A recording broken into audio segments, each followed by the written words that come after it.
Namaskar, dear students. Prayers to Ma Sharda. Sorry for being late today. I was busy. We are solving numericals of chapter 1, electric charges and fields. This is illustration 1.12 of your NCERT text. Okay. Let us first of all understand the data in figure. So they have given us the figure. Okay. I have modified it. Okay.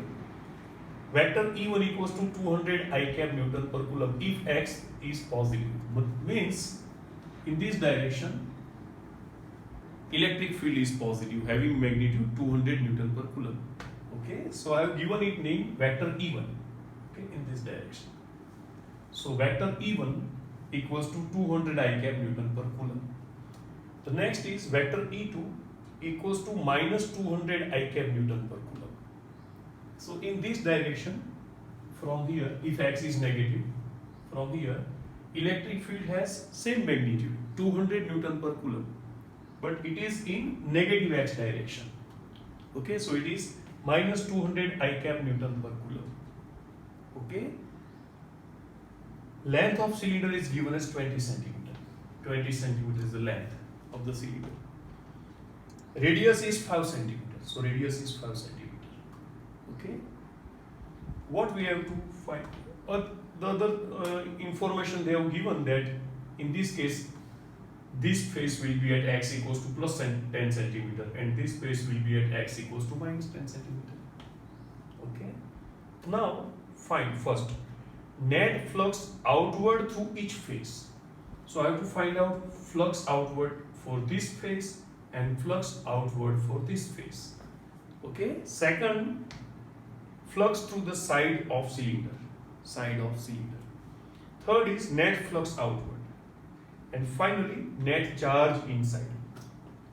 Okay. 4 questions are there. Now, first of all, let us see the magnitudes of area delta S1 and delta S2 will be same.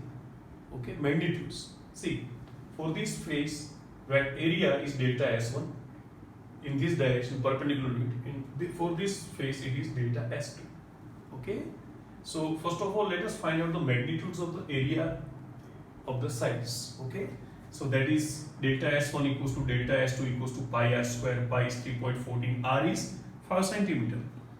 Okay, but 5 centimeter means 5 into 10 raised to minus 2 meter. So I have written here 5 into 10 raised to minus 2 meter whole square, meter square. So this is 25. The final answer will be 78.5 into 10 raised to minus 4 meter square. That is the magnitude of this area as well as this area. Okay. Now, first of all, let us find out the flux outward here. Okay. So that is E1 dot delta S1. Okay. E1 is 200 I cap. Delta S1 we have found out. Okay. But we have to give it sign I cap. It is in this direction, positive X direction. We know that I dot I will be 1.